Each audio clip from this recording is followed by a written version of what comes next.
Here's how to use the cable release. Screw this in here and you're good to go. So let's remove the lens, turn it on, start off at 2,000th of a second, advance, let's go to half a second, advance, let's go to bulb,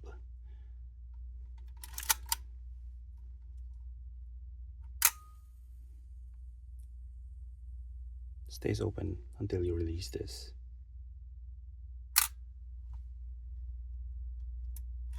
Let's go to T.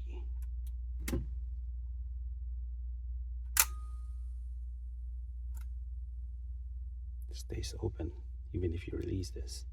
The only way to trip the shutter is to change the shutter.